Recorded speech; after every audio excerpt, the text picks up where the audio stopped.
Hello అండి, అందరూ బాగున్నారా? చాలా రోజులైంది కదా నేను వీడియోస్ చేయక. కొంచెం హెల్త్ బాగాలేదు, అందుకనే వీడియోస్ చేయట్లేదు. అసలు వీడియో షూట్ కూడా చేయట్లేదండి. ఇది మంగళవారం రోజున యాక్చువల్గా నవరాత్రీస్. నేను మొన్న ఒక వీడియో పోస్ట్ చేశాను కదా, సోమవారం నుంచి 22nd ఆ రోజే కదా డే 1. మంచిగా నవరాత్రిలో అన్ని కొత్త బట్టలు వేసుకుందాము, దేవుడికి పూజలు చేద్దాం ఇలాగ అనుకున్నాను. కానీ అదృష్టమో దురదృష్టమో తెలియదు, కానీ పూజలు చేయడానికి నాకు ఆస్కారం లేదనమాట. అందుకని చెప్పేసి ఇంకా కొత్త బట్టలు కూడా వేసుకోవడం మానేశాను. కొంచెం హెల్త్ బాగోలేదు. సో ఇది మంగళవారం రోజునండి. ఈరోజు కొంచెం బాగానే ఉన్నాను కాబట్టి ఇంకా ఈరోజు డే 2 ఆల్రెడీ డే 2 లుక్ పెట్టేశాను. రెడ్ కలర్ డ్రెస్ వేసుకున్నాను కదా, అదనమాట. మీరు ఎవరైనా చూడలేదు అని అనుకుంటే ఒకసారి చూడండి, మీకు కూడా తెలుస్తుంది. ఈ వీడియో లాస్ట్లో కూడా నేను యాడ్ చేశాను నా డ్రెస్ ఎలా ఉంది ఏంటి అనేది. అసలు చూసారా ఇల్లు ఎంత మెస్సీగా ఉందో. యాజ్ యూజువల్గా పొద్దున్నైతే వాకింగ్కి వెళ్ళాను.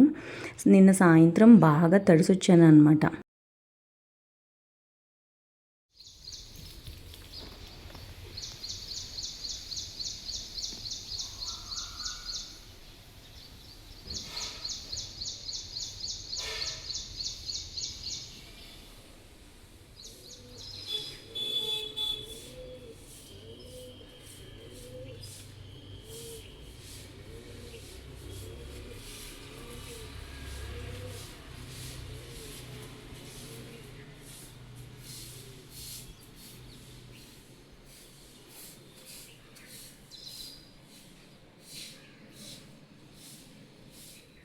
ఇల్లంతా సర్దుకుని కిందకి వెళ్ళి పువ్వులు కోసుకొని వచ్చి, నందివర్ధనం పువ్వులు ఉంటాయని చెప్పాను కదా అపార్ట్మెంట్లో, ఇంకా అవి తెచ్చుకుని దాని తర్వాత నిన్న సిల్వర్ జ్యువెలరీ అనమాట నేను వేసుకున్నది.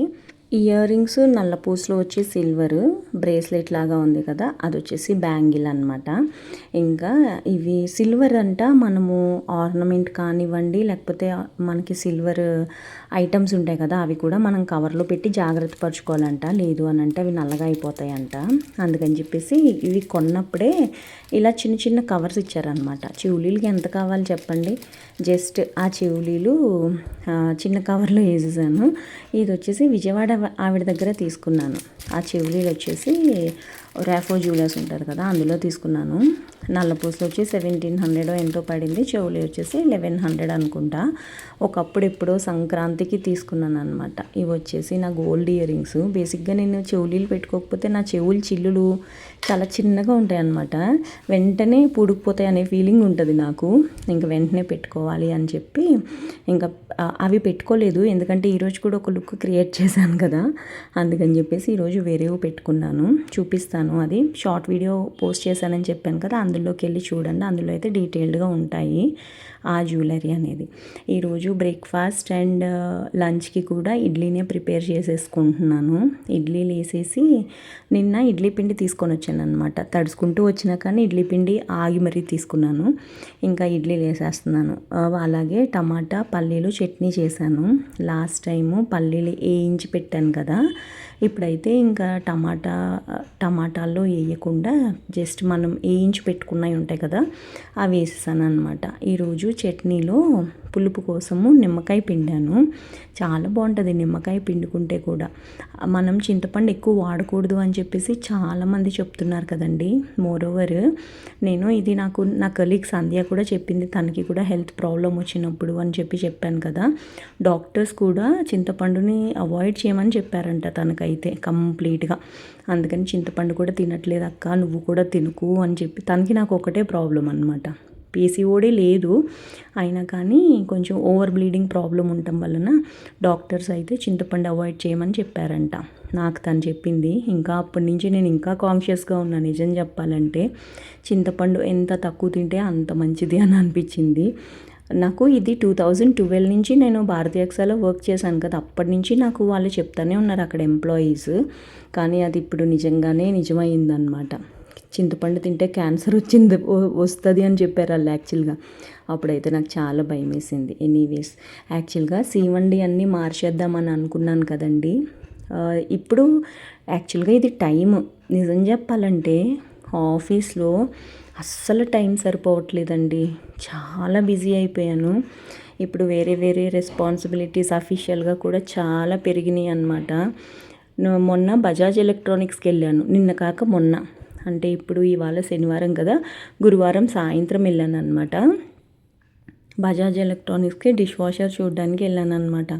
అప్పుడు వీడియో తీద్దాం అనుకున్నాను, కానీ ఎందుకో నాకు వీడియో తీసే మూడు లేదు, ఇంట్రెస్ట్ లేదు, అందుకని వీడియో తీయలేదు. డిష్ వాషర్ కోసం కనుక్కున్నాను, బాషే చూశాను. అయితే 8 ప్లేట్స్ అయితే 2 మెంబర్స్కి సరిపోతుందంట. 13 ప్లేట్స్ ఉన్నది, 13 ప్లేట్స్ 3 మెంబర్స్ కంట. ఇప్పుడు 13 ప్లేట్స్ లేదంట, 14 ప్లేట్స్ ఉందంట. 14 ప్లేట్స్కి 15 ప్లేట్స్కి ప్రీమియం అయితే కొంచెం వేరియేషనే ఉంది. కాకపోతే ర్యాక్స్ ఉంటాయి కదా లోపల, ఆ ర్యాక్స్ 15 ప్లేట్స్కి 3 వచ్చాయి, 14 ప్లేట్స్కి 2 వచ్చాయి. 14 ప్లేట్స్కి స్పూన్లు వేసుకోవడానికి ఒక స్టాండ్ వచ్చిందనమాట. కట్లరీ స్టాండ్ ఉంటుంది కదా, స్పూన్లు నైఫ్స్ వేసుకోవడానికి, అలాంటి స్టాండ్ వచ్చింది. దానికి దీనికి మహా అయితే ఒక 6,000 అనుకుంటా తేడా ఉంది. 14 ప్లేట్స్ది అడిగితే మనకి 44,500కి ఇస్తాము అని చెప్పి బజాజ్ ఎలక్ట్రానిక్స్ వాళ్ళు చెప్పారు. యాక్చువల్గా మా ఆఫీస్ దగ్గర ఓన్లీ బాష్ కంపెనీ ఉంటుంది అనమాట. అందులో ఓన్లీ బాష్ అమ్ముతారు. వాళ్ళ బ్రాండ్ షోరూమ్ ఉంది అక్కడికి వెళ్ళి కనుక్కుందాము. మధ్యాహ్నం అప్పుడు ఏదన్నా టైంలో వెళ్దాం అని అనుకుంటే ఎక్కడండి, చెప్పాను కదా రెస్పాన్సిబిలిటీస్ పెరిగిపోయినాయి ఆఫీస్లో, అసలు టైం సరిపోవట్లేదు. సాయంత్రం నేను ఇంటికి వచ్చేసరికి వాళ్ళు కొట్టు కూడా కట్టుకుని వెళ్ళిపోతున్నారు అనమాట. అలా అయిపోయింది. సడన్గా చేంజెస్ వచ్చేసాయి లాస్ట్ 15 డేస్ నుంచి. ఇంకా చట్నీ అయితే చేసేస్తున్నాను. యాక్చువల్గా నేను లంచ్ బ్యాగ్ పట్టుకుని వెళ్తున్నాను కదా, ప్లాస్టిక్ కవర్లో పెట్టుకుని వెళ్తాను కదా, ఈ కవర్ చూసి చాలామంది ఆఫీస్లో నవ్వుతారనమాట. ఏం చేస్తాం, మేమంతా రిచ్ కాదు బ్యాగ్ కొనుక్కోవడానికి అని అంటే, నువ్వు చట్నీ తింటున్నావు కదా, ఆ చట్నీతోనే నువ్వు ఎంత రిచ్చో తెలుస్తున్నావు అని అంటే చట్నీ కొంచెం గట్టిగా కలుపుకుని వెళ్ళాను, అందుకని వాళ్ళు అలాగ అన్నారనమాట. క్రేజీగా అనిపిస్తాయి కదా కొన్ని. కాకపోతే బ్యాగ్ కొందాం అని అనుకుంటున్నా. కాకపోతే సెల్లోనో ఏదోనంట ఫ్లిప్కార్ట్లో సేల్ ఉంది, 500కి వచ్చేసింది. గ్లాస్ అనమాట, మొత్తం టంబ్లర్స్ అంతా గ్లాస్ ఉంది, బాగుంది. అది కొనుక్కుందామా అని అనిపిస్తుంది నాకు కూడా. ఇంకా చట్నీ అయితే చేసేసాను, మిక్సీ తుడిసేసి లోపల పెట్టేయాలి. చెప్పాను కదండి, నా మిక్సీ ప్లేస్ ఇక్కడ ఉండదు, ఎక్కడో లోపల మూల పెడతానమాట. బయట ఉంటే బాగుండేది. ఇంకా మేబీ ఎక్కువ వంటలు చేసేసే ఇంట్రెస్ట్ వచ్చేస్తుందేమో నాకు అని అనిపిస్తుంది అనమాట. జోక్స్ అపార్ట్, చాలా లోపలికి పెట్టాలి, ఎందుకంటే దుమ్ము పట్టేస్తుంది అనే ఫీలింగ్ ఉంటుంది అనమాట. ఇంగో ఇలాగా ఈ మిక్సీ తీసినప్పుడల్లా ఈ జార్స్ అన్నీ ఇలా పరుస్తూ ఉంటాను అనమాట. ఇంకా ఇవి కూడా లోపల పెట్టేస్తాను. దీనికి ఇక్కడ పక్కన ఉంది చూసారా, అదేంటో తెలుసా, జ్యూసర్లోకి వచ్చింది. పిప్పి ఉంటుంది కదా, ఆ పిప్పి ఇందులో ఫిల్టర్ అయిపోతుందంట. నేనైతే అది ఎప్పుడు వాడలేదు, కానీ జ్యూసర్ వాడుతూనే ఉంటాను, మీరు కూడా చూస్తారు కదా. జ్యూసర్ అయితే చాలా బాగా పనికొస్తుంది. ఆ జ్యూసర్ వచ్చిన తర్వాత నేను ఎన్ని జ్యూస్లు మిల్క్ షేక్లు ఇలా చేశానంటే అన్ని చేశాను. ఇంకా ఇడ్లీలు అయితే బాక్స్లో పెట్టేస్తున్నాను. 5 ఇడ్లీలు ఆఫీస్కి తీసుకొని వెళ్ళాను, 3 ఇడ్లీలు ఇంట్లో తిన్నాను. ఎందుకో తెలీదు, డే 1 కదా, ఇది డే 2. నిన్న డే 1 మండే అయిపోయింది కదా, నిన్న కూడా ఉప్మా చేశాను, ఈరోజు ఇడ్లీ చేశాను. నిన్న అన్నం తినలేదు ఇంటికి వచ్చిన తర్వాత, ఈరోజు కూడా అన్నం తినలేదు. ఇంకా డే 3 ఇంకా నాకు సెట్ అవ్వలేదని చెప్పేసి ఇంకా మామూలుగా అన్నం వండుకుని తీసుకొని వెళ్ళిపోయాను అనమాట. చెప్పాను కదండి, వీడియోస్ అయితే ఏమీ షూట్ చేయలేదు, నాకు చేసే ఇంట్రెస్ట్ కూడా లేదు, అందుకని ఏమీ షూట్ చేయలేదు. అందుకే నేను వీడియోస్ కూడా ఏం పోస్ట్ చేయలేదు అనమాట. కొంచెం బిజీ అయిపోయాను, మంత్ ఎండ్ ఒకటి కదా. మంత్ ఎండ్ అయినా నేను ఇదివరకు ఎప్పుడు పోస్ట్ చేసేదాన్ని, కాకపోతే కొంచెం బిజీ అయిపోవడం వలన పోస్ట్ చేయలేదన్నమాట. మోరోవర్ ఈరోజు మా బుడికి పుట్టినరోజు అండి, మర్చిపోయాను, అస్సలు గుర్తులేదు. ఇంకొకటి ఏంటంటే అన్ఫార్చునేట్ థింగ్, నేను కరెక్ట్గా ఇదే రోజు నైట్ 9:30కి బాలానగర్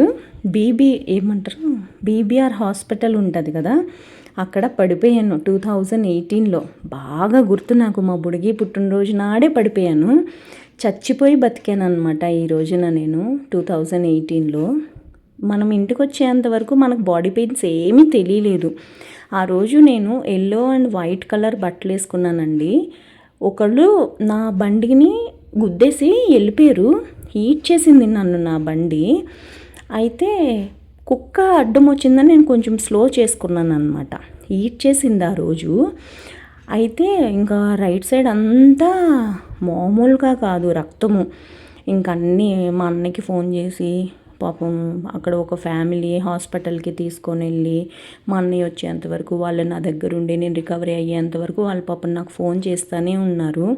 వాళ్ళకి ఎప్పుడైనా నేను రుణపడే ఉంటాను. అలా కూడా ఇలా మానవత్వం ఉంది అని అనిపించింది నాకైతే. పాపం మా అన్నయ్య వచ్చి ఇంకా నన్ను ఇంటికి తీసుకొని వచ్చాడు. ఆ రోజు నొప్పులైతే ఏం తెలియలేదండి. అసలు ఆ తర్వాత రోజు అయితే నడవలేని పరిస్థితి తెలుసా. 1 ఇయర్ చాలా సఫర్ అయ్యాను. ఇప్పటికి కూడా నాకు కుడికాలు ఒక నర్వ్ బయటకు వచ్చేసిందనే ఫీలింగ్ వస్తుంది. అప్పుడైతే చచ్చేంత పెయిన్ వస్తుంది. కానీ కొంచెం అడ్జస్ట్ చేసుకొని అలాగే పెట్టుకొని కూర్చుంటే దాని అంతటా మళ్ళీ అదే అడ్జస్ట్ అయిపోతుంది అనమాట. నేను సన్షైన్ హాస్పిటల్కి వెళ్తే డాక్టర్ చిరంజీవి నీకు హెల్త్ ఇన్సూరెన్స్ ఉందా అంటే, నేను హెల్త్ ఇన్సూరెన్స్ కంపెనీలో ఎంప్లాయీని, అంటే హెల్త్ ఇన్సూరెన్స్ కాదులేండి జనరల్ ఇన్సూరెన్స్ కంపెనీలో ఎంప్లాయీని అని చెప్తే ఒక చిన్న ఆపరేషన్ చేద్దామా అని అన్నారు.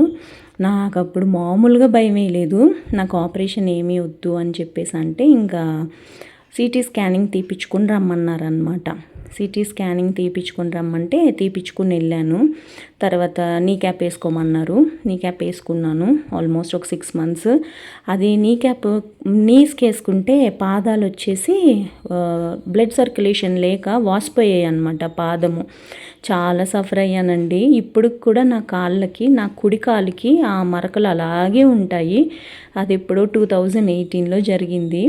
ఏది మనం న్యాచురల్గా ఉంటేనే అవి అలాగే ఉంటాయండి. ఏదన్నా ఇలాంటి డ్యామేజెస్ అయినాయి అంటే ఆ మరకలు అయితే అస్సలు పోవు. ఆపరేషన్స్ కూడా మనం ఏది అంత గమ్ముని చేయించుకోకూడదు. ఇప్పుడు చూడండి నేను మళ్ళీ సిటీ స్కాన్ తీపించుకుని మళ్ళీ కూకట్పల్లిలో ఐకాన్ హాస్పిటల్కి వెళ్ళి ఆ సార్కి చూపించుకున్నాను. ఒక డాక్టర్ ఉంటారు, ఆయనకు చూపిస్తే ఫస్ట్ నువ్వు బరువు తగ్గు, నీకేం ప్రాబ్లం లేదు. ఆ మోకాళ్ళను అంతా నొక్కి చూసారనమాట, ఎక్కడా పెయిన్ లేదు. డాక్టర్ చిరంజీవి ఏమో నాకు ఆపరేషన్ చేయాలి, మసిల్ క్రాక్ అయ్యింది అనేసి అన్నారు. ఈ డాక్టర్ గారు ఏమో కూకట్పల్లిలో అసలు నీకు ఏం ప్రాబ్లం లేదు, నీకు ఎలాంటి ఆపరేషన్ అవసరం లేదు, ఫస్ట్ బరువు తగ్గు చాలు, ఆటోమేటిక్గా అదే సెట్ అవుతుంది అని అన్నారనమాట. ఇంకప్పటి నుంచి కొంచెం ధైర్యం వచ్చేసి మామూలుగా నడవడం మొదలుపెట్టే. ఒక 1 month చెప్పులు వేసుకోకుండా అలాగే ఆఫీస్కి వెళ్ళాను. ఆఫీస్లో నా బాస్ నాకు లీవ్ ఇచ్చినా కానీ నా కొలీగ్స్ ఉంటారు కదా, వాళ్ళు చాలా మాటలు నా వెనకాల అన్నారు. చాలా చాలా పర్సనల్గానే కాదు ప్రొఫెషనల్గా కూడా చాలా కష్టాలు ఉంటాయి. ఎస్పెషల్లీ పక్కన వాళ్ళు ఏమంటారో, వెనకాల వాళ్ళు ఏమంటారో, ముందర వాళ్ళు ఏమంటారో, ఇలాంటి ప్రాబ్లమ్స్ ఆఫీసుల్లో కూడా ఉంటాయండి. నేనైతే ఫేస్ చేశాను. మీలో ఎంతమంది ఫేస్ చేశారు అనేది నాకు కూడా చెప్పండి. జెన్యూన్గా ఉంటే తప్ప నేను 99.9% అసలు లీవ్లే పెట్టను. నిజంగా నేను ఏమన్నా అకేషన్ ఉండి ఊరు వెళ్ళినా ఇలాంటివి ఉంటే తప్ప నేను అసలు లీవే పెట్టను అనమాట. ఇది నా కాలు ఫ్రాక్చరింగ్ కాదు కానీ నా యాక్సిడెంట్ స్టోరీ కరెక్ట్గా ఇదే రోజు. మొన్న మా బుడికి ఫోన్ చేస్తే కూడా నేను ఇదే చెప్పాను, నీ పుట్టినరోజు 27th కదా, అదే రోజు పడిపోయాను బుడిగి నేను అని చెప్పాను అనమాట. ఇంతకీ బుడిగి ఎవరు అని అంటే మా 4వ మావయ్య కూతురు. సో అదనమాట.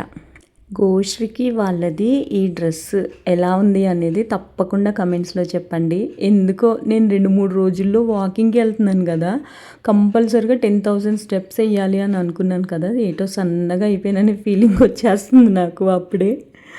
సో ఇవాల్టి లుక్ ఇది, ఇవాల్టి వీడియో అయితే ఇదండి. నచ్చిందా? తప్పకుండా లైక్ చేయండి.